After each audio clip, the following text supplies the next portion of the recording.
Գեղեցկության մրցույթների խոհանոցում ինչ է կատարվում։ Եթե ես չեմ հաղթել, ուրեմն ես արժանի չի հաղթանակի։ Երբ որ նոր էի նկարահանվում, շատ քննարկում էին նաև քո խոսքը, խաղը, ասում էին, որ այս աղջիկը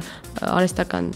դեմք ունի, միջամտություններ կան արված։ Ես իրականում դրանից էի շատ սրտնեղել։ Ես վիրահատել եմ միայն քիթս 17 տարեկանում։ Չենք կարող չանադառնալ նաև այն սիրավեպերին, որոնք ամեն անգամ քեզ վերագրում են։ Արսենը իմ շատ լավ եւ շատ մտերիմ ընկերն է։ Ես չշփվում իմ ընկերների հետ, որ մարդիկ չմտածեն մենք սիրավեպ ունենք։ Եղել են ինչ-որ դիտողություններ, դիտարկումներ, թեկուզ մասնագիտական, որ քո խաղընկերները քեզ փորձել են ուղղել, ուղղորդել, Աշխատել անփորձ դերասանուհու հետ իրոք շատ դժվար է։ հայրիկիդ հետ մի քանի անգամ ունեցել ես այդպիսի փոքրիկ ծանր խոսակցություններ։ Երբ նոր էի սկսել նկարահանումներս, իր համար դա տարօրինակ էր, որ ես այդ ժամին դուրսնեմ կամ դուրսը չէ, աշխատանքի եմ։ Ողջույն Breakpoint-ի այսօրվա մեր հյուրն է դերասանուհի մոդել Ադրինե Աճեմյանը։ Ոնց ես Ադրինե։ Լավ, դու ոնց ես։ Լավ, մերսի։ Ոնց ես տրամադրված վերջին շրջանի բուրըն իրադարձություններից հետո կարծեմ հարցազրույց դեռ չես ունեցել այսպիսի ֆորմատով։ Այո, վերջին շրջանում հարցազրույց չեմ տվել։ Հրաշալի եմ տրամադրված, հուսով եմ գեղեցիկ հարցազրույց կունենանք։ Այո։ Բուրըն իրադարձություն ասելով իհարկե նկատի ունեի գեղեցկության մրցույթը, բայց մինչ դրան անդրադառնալը առաջարկում եմ նախ մի փոքր քո մասին ավելի շատ տեղեկություններ բացահայտենք քո իսկ մտերիմ մարդկանց միջոցով ու լսենք ինչ որ հետաքրքիր գուցե զավեշտալի պատմություններ։ Ում կառաջարկես զանգենք։ Եկեք քույրիկիս զանգենք։ Հորաքրոջս աղջիկն է, ով նոր է եկել Երևան։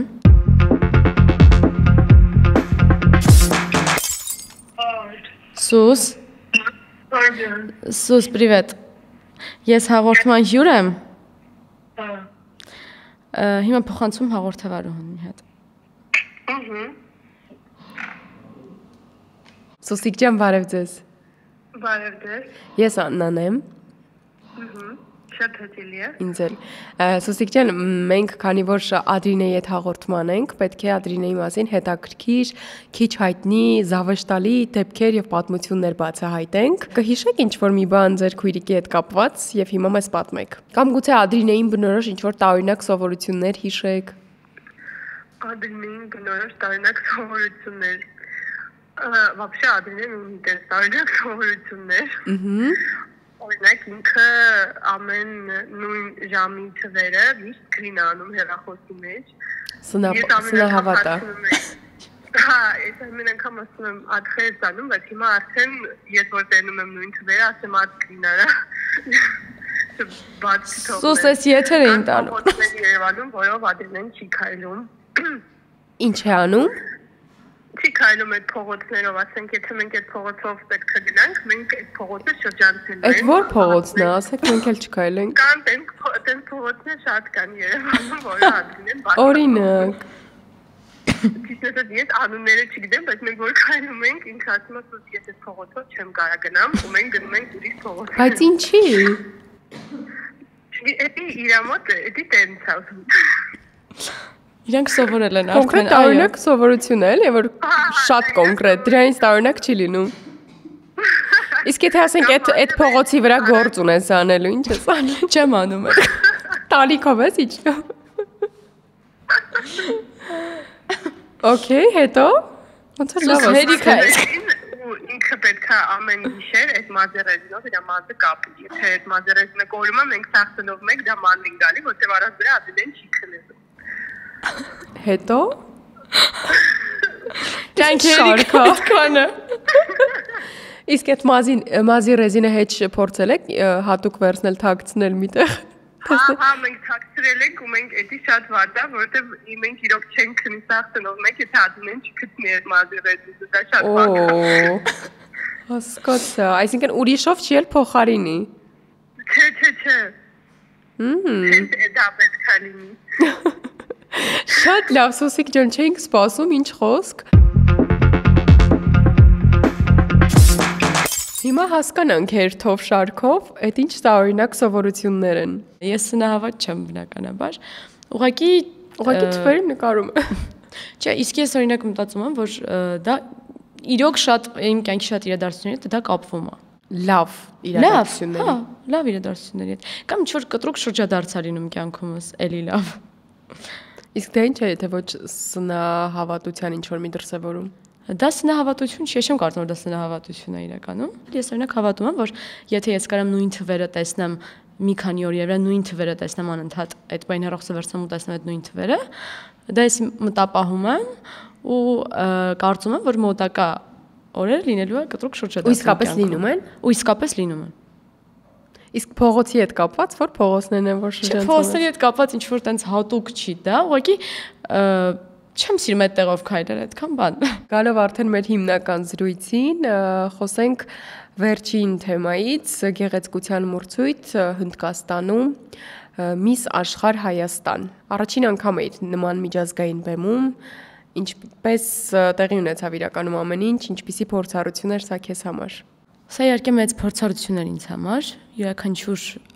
մոդելի համար կարծում դա մեծ փորձ է։ Ես ինքս այդքան շատ ակտիվ գործունեություն չեմ ծավալում մոդելային ասպարեզում, բայց այս տարի էսպես ստացվեց։ Ես կարծում եմ միշտ կյանքում միշտ իրողությունները դասավորվում են այնպես, ինչպես որ պետք է այդ պահին լինի։ Եթե նույնիսկ մի բան լինի սխալ, դա նշանակում է, որ պետք է որ դա լիներ սխալ այդ պահին։ Դա իմ կարծիքն է։ Պատահական եմ շատ իրականում հայտնվել, որովհետև ես չէի կարծում, որ հենց ինձ կընտրեն, ես կգնամ, կմասնակցեմ, առաջին անգամ էի այդքան երկար ժամանակով բացակայում Հայաստանից, որովհետև եթե ես նույնիսկ գնում եմ հանգստանալու, ես շատ շուտ վերադառնում եմ հետ Հայաստան։ Դժվար էր, պատասխանատու էր, իհարկե մեծ փորձ էր, եւ որպես եթե նայենք մոդելի տեսանկյունից եւ որպես աղջկա տեսանկյունից 20 տարեկան դեռահաս աղջկա դեռահաս չէ, չնայած երիտասարդ ես կասեի աղջկա տեսանկյունից հետաքրքիր իհարկե արդեն Հայաստանում ստացել էիր այդ տիտղոսը, հաղթել էիր եւ արդեն իսկ պատասխանատվությունը այդտեղից էր սկսվել։ Այո, իհարկե, որովհետեւ երբ հասկանում ես, որ ամբողջ ազգը չեմ ասի, բայց ազգի մեծամասնությունը հետևում է քեզ Հայաստանից,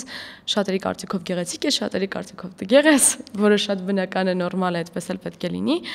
բնականաբար պատասխանատվությունը մեծանում է։ Գալով այ հենց այդ քննարկումներին, շատ քննարկում էին նաև այն փաստը, որ ոչ միայն այս մրցույթը, առհասարակ բոլոր գեղեցկության մրցույթները շատ այսպես բուռն են ընդունվում մեզ մոտ, քննարկում են փաստը, որ հաճախ մասնակցում են մարդիկ, ովքեր բնական գեղեցկություն չունեն, վիրահատություններ են արել, արտաքին փոփոխություններ։ Արի հասկանանք, գեղեցկության մրցույթները իրականում ինչի մասին են, բնական գեղեցկություն ունենալու, թե լրիվ այլ։ Իրականում մրցույթների ստանդարտները բավականին փոխվել են միջազգային մրցույթների։ Ես ինքս երբ մասնակցում եմ Miss Աշխարհ մրցույթին, այնտեղ կար աղջիկ, ում հասակը 1.65 էր օրինակ։ Այսինքն բավականին ցածր հասակ ուներ։ Կային աղջիկներ, ում քաշը կիլոգրամը չէր համապատասխանում, ոչ թե չէր համապատասխանում, այսինքն չկար այդ ստանդարտը, որ համապատասխաներ։ Այսինքն չկան այդ գեղեցկության ստանդարտները, որի մասին մարդիկ այդպես տարիներով կարծրատիպեր են ունեցել ու լեգենդներ են պտտվել։ Այս բանի ստանդարտները ամեն դեպքում փոխվել են։ Այսինքն ես ինքս առաջին անգամ եմ մասնակցում միջազգային մրցույթին, ու երբ տեսա այնտեղ աղջիկների ում հասակը բավականին ցածր էր կամ կիլոգրամը ավելի բարձր էր, քան պետք է լինի ստանդարտի մեջ, հասկացա, որ ստանդարտները բավականին փոխվել են։ Miss Աշխարհ մրցույթում շատ էր ուշադրությունը լեզվի ունակությունների վրա, խոսելու ունակությունների վրա, տաղանդի վրա, այսինքն կային նաև այլ հատկանիշներ, որոնք որ կարևորվում էին, որովհետև ես միշտ ասում եմ, Miss-ը պետք է տարբերվի մոդելից։ Այսինքն պարտադիր չի, որ եթե մարդ Miss է, լինի մոդել։ Դա պարտադիր չի իմ կարծիքով, եւ ես որպես մասնագիտական աչքով եմ ասում։ Այսինքն Miss-ը պետք է իմանա, չգիտեմ, հատուկ պահելաձև, պետք է իմանա խոսելաձև, պետք է կարողանա իրեն ներկայացնի, պետք է մասնակցի բոլոր այդ մրցույթի փուլերին, որոնք որ պարտադիր է անցնելը։ Իսկ մոդելը, որը որ ֆոտոմոդել է կամ օրինակ քայլում է, հա, պոդիումով,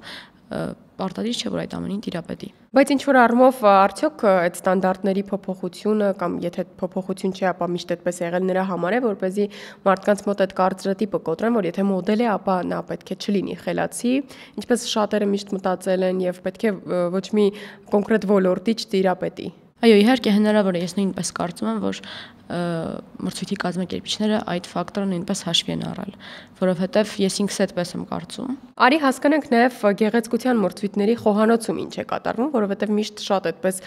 միստիկ պատմություններ կան, որ բոլորը բոլորին ատում են, նախանձում են, հատուկ ինչ-որ վատ բաներ են անում, շորն են պատռում, կա իրականում այդպիսի բան։ Դու ինչ ես նկատել։ Ես չեմ նկատել նման բաներ։ Ամեն ինչ իդեալական էր։ Իդեալական ասվածը մի փոքր ճոխացված է, ինձ կարծում կյանքում ոչինչ իդեալական չէ, բայց բավականին հարթ էր ինձ համար ամեն ինչ ընթանում։ Աղջիկների հետ հեշտ լեզու էի գտել։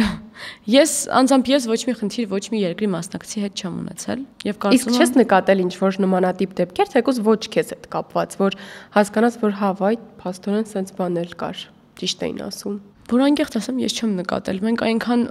խառը առօրյա ենք ունենում այնտեղ, որ չենք էլ հասցնում, չեր հասնում հարցը դրան, որ այդպիսի խնդիրներ առաջանային։ Իսկ այդպիսի մրցույթներին մասնակցելը ամեն դեպքում միշտ նաև քննարկում են հարցը արդար է, արդար չէ, ինչպես է որոշում եւ այլն, մասնակցի տեսանկյունից արդար է, թե մասնակիցը դա միևնույնն է չի տեսնում, եթե ինքը չի հաղթում։ Ես կարող եմ իմ անունից ասել, այսինքն չեմ կարող ասել մնացած մասնակիցները ինչպես են կարծում։ Ես կարծում եմ, որ եթե ընտրել են տվյալ երկրին, որը որ հաղթել է, ուրեմն այդ մասնակիցը արժանի էր հաղթանակի։ Եթե ես չեմ հաղթել, ուրեմն ես արժանի չէի հաղթանակի։ Շատ խելացի մոտեցում է, բայց կարծում եմ իհարկե այդ պահի, երբ որ դու այդ մրցույթի մեջ ես, շատերը գուցե չկարողանան հենց այդպես մտածել եւ տարանջատել արդարը ոչ արդարից։ Չեմ կարող մնացածի անունից ասել, բայց ես անձամբ կարծում եմ, որ ես հարգում եմ մասնագետների կարծիքը, միշտ գնահատում եմ իրենց կարծիքը եւ կարծում եմ, որ այո, արդար է, ինչու ոչ։ Քննարկում էին քո արտաքին միջամտությունները եւ դու ինքդ էլ նշում ես, որ դու միայն քո քիթն ես վիրահատել, փաստորեն այլ արտաքին միջամտություն չես արել։ Ոչ, ես վիրահատել եմ միայն քիթս 17 տարեկանում։ Երբ որ նոր էիր նկարահանվում, շատ քննարկում էին նաև քո խոսքը, խաղը, քանի որ նոր էիր բնականաբար առաջին փորձն էր, դժվար փուլ էր։ Ոնց ես դա հաղթահարել։ Իհարկե, սկզբում ծանր է ստանում այդ կարծիքները, բայց ինձ շատ են օգնել այն մասնագետները, ում հետ ես աշխատել եմ։ Իմ պրոդյուսերը օրինակ Ելենա Արշակյան ինձ բավականին օգնել է եւ նա միշտ ասում էր, որ նորմալ է Ադրին, որ մարդիկ կարող են այսպիսի կարծիքներ հայտնել։ Դա բնական է։ Իսկ ինչ կարծիքների էիր բախվում, ինչ էին խոսում։ Ես որ անկեղծ ասեմ, շատ մեկնաբանություններ այդ շրջանում աշխատում էի չկարդալ, որովհետեւ եթե ես գիտեմ, որ ես մի բան կարդալու եմ եւ ինձ վատ զգամ, եւ դա այդ շրջանում, այսինքն այդ этаպում, երբ ես դեռ նոր էի նկարահանում, կարող էր ազդել ել ավելի իմ խաղի վրա։ Բայց այսինքն գիտեիր, որ վատ բաներ էին գրում, դրա համար չէիր կարդում։ Չէ, ուղղակի աշխատում չկարդալ, լավն է կար, վատն էլ կար, այսինքն այնպես չի եղել։ Ես որ անկեղծ ասեմ, իմ առաջին մեկնաբանությունը, որը ես կարդացել եմ մեր հեռուստասերիալի տակ, եղել է դրական։ Ու ոչ միայն առաջինը, հիմնականում եղել է դրական։ Այսինքն ես որպես այդպեսին շատ քիչ եմ բացասական կարծիքների բախվել, բայց ես շատ adekvat եմ մոտենում մարդկանց կարծիքներին, այսինքն երբեք չեք տեսնի մեկնաբանություններում մտնամ պատասխանեմ, ինչ որ չէ։ Ես կարծում եմ, դա բնական երևույթ է, դա նորմալ է մարդու կարծիքն է։ Բայց այդ որ ասում ես Ելենա Արշակյանը շատ օգնում էր, փորձում էր միջամտել եւ այլն, որ հարցով էիր իրեն դիմում, ասում էր, որ այ ինձ այսպիսի բան են գրել,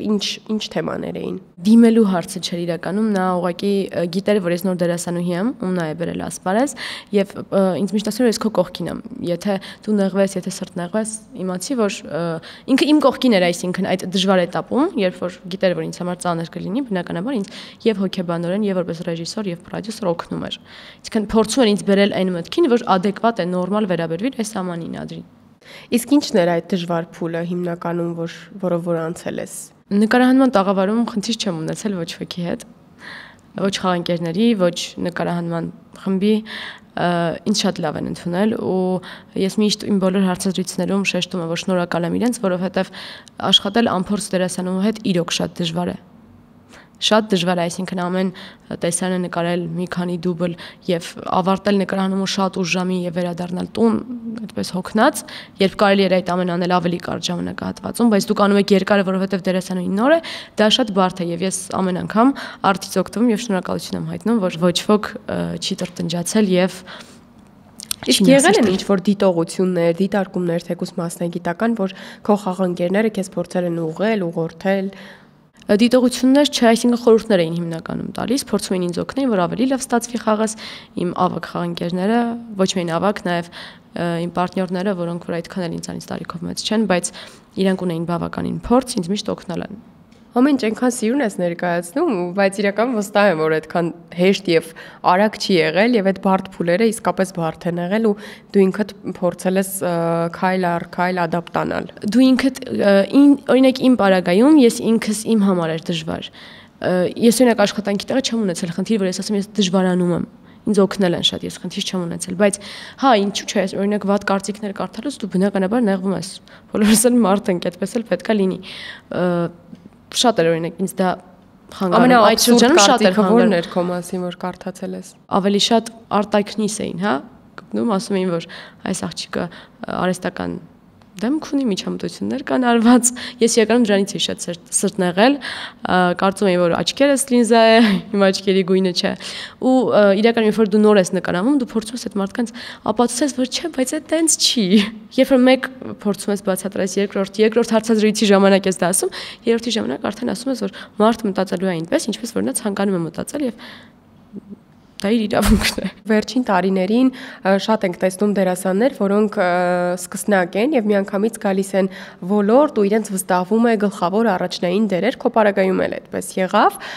Հիմա ամեն ինչ ավելի հեշտ է այդքան, թե միևնույն է այդ բարդությունները կան, որովհետեւ տարիներ առաջ գլխավոր դերին հասնելու համար երկար ճանապարհ պիտի անցնեիր։ Չէ, իհարկե հեշտ չէ։ Ահռելի աշխատանք է կատարվում տեսախցիկներից այն կողմ, հատկապես երբ դերասանուհին նոր է։ Ավելի հեշտ չէ, բայց ես կարծում եմ, որ տեղ են տալիս ավելի նոր սերնդին, որը որ ես շատ ողջունում եմ։ Եվ ես գնահատում եմ այն մասնագետներին, որոնք որ թողում են, թույլ են տալիս, որ նոր դերասանուհին, նոր դերասանը, որը որ նոր փորձում է ձևավորվել այս ասպարեզում, ինքն էլ փորձի, այսինքն փորձի ինտեգրվել այդ ամենի մեջ, որովհետև վաղ թե ուշ գալու են նորերը։ Պետք է ճանապարհը զիջել նորերին, ինչու՞ չէ նաև օգնել։ Իսկ դու ունեցել ես այդ սկզբնական փուլում այդ անինքնավստահության զգացողությունը քո մեջ, կապված թե քո սկսնակ լինելու, թե գուցե ավելի փորձառու խաղընկերներ ունենալու, կամ գուցե կապված այդ քննարկումների հետ։ Իրականում ես ուզում եի ուղղակի այնպես անել, որ մարդ, որը ինձ վստահել է այդ դերը, չփոշմանի իր արածի համար, չզղջա, որ այդպիսի մեծ դեր է վստահել նորեկ դերասանում, որովհետև երբ քեզ տրվում է մեկ անգամ շանս, դու պետք է փորձես լիովին օգտագործել այդ շանսը, որովհետև երկրորդ անգամ կարող է դու այդ շանսը չունենաս։ Իսկ մարդու բախտը մի անգամ կարող է բերել, երկու անգամ կարող է բերել, բայց ոչ անընդմեջ։ Գալով նաև քո ընտանիքին, գիտեմ, որ հայրիկիդ հետ մի քանի անգամ ունեցել ես այդպիսի փոքրիկ ծանր խոսակցություններ կապված քո մասնագիտության հետ, երբ առաջին անգամ պետք է ավելի ուշ տուն գնայիր կամ ունեցել ես համբույրի տեսարան, հիմա ինչպիսին է այդ հարցը հայրիկիդ հետ կարգավորվում, ամեն անգամ պետք է գնաս, ասես, պապ, գիտես, այս անգամ էլ օրինակ ինչ որ մի, չգիտեմ, համբույրի տեսարան կա կամ ինչ որ մի տեսարան կա, թե արդեն նա սովորել է դրան։ Սովորել է այլ է ասված, սովորելու խնդիրը չի, ուղղակի նա ինձ շատ վստահում է, ես շնորհակալ եմ իրեն դրա համար, երբ մարդ հասկանում է ու տեսնում է իր աչքերով, որ մասնագիտությունը մարդուն չի կարող փոխել եւ մասնագիտությունը չի, որ բնորոշում է մարդու վարքը,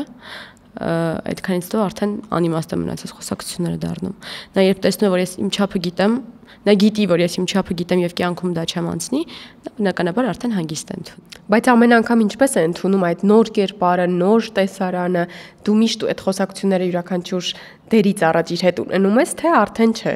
Դե ճիշտ ասած, նոր համբույրի տեսարան դեռ չեմ ունեցել, թե չեք խոսեի։ Չէ, չեմ կարծում, որ նման տհաճ խոսակցություն տհաճ չէ, զուտ որ բացատրես, որ տրամադրես իրեն, որ գուցե պատահաբար, չգիտեմ, ալիքը փոխի եւ տեսնի քեզ։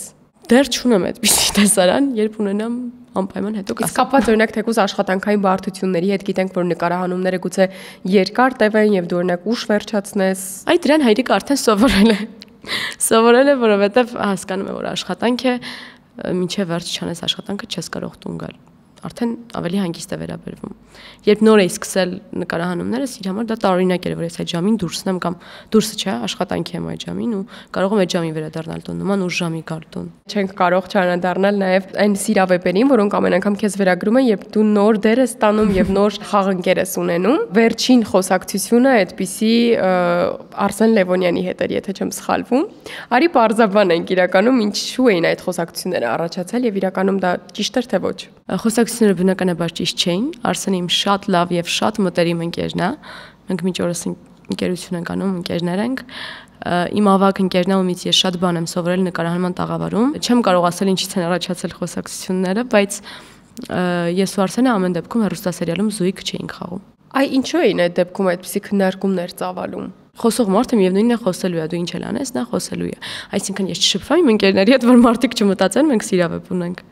Ես դա չեմ կարող հասկանալ։ Ես ինձ բավում շատ բնական, նորմալ, երբ այսպես մարդիկ հանգիստ նստում ինձ հարց են տալիս, իսկ դա իրական է, ես չեմ փորձում շրջանցել այդ հարցը, պարզ ասում ոչ իրական չէ։ Այսինքն պահել ինչ որ sense թաքնված երկտող, որ այ դուք մտածեք դա իրական է թե ոչ, եւ խոսակցությունները էլ ավելի ակտիվանան, ես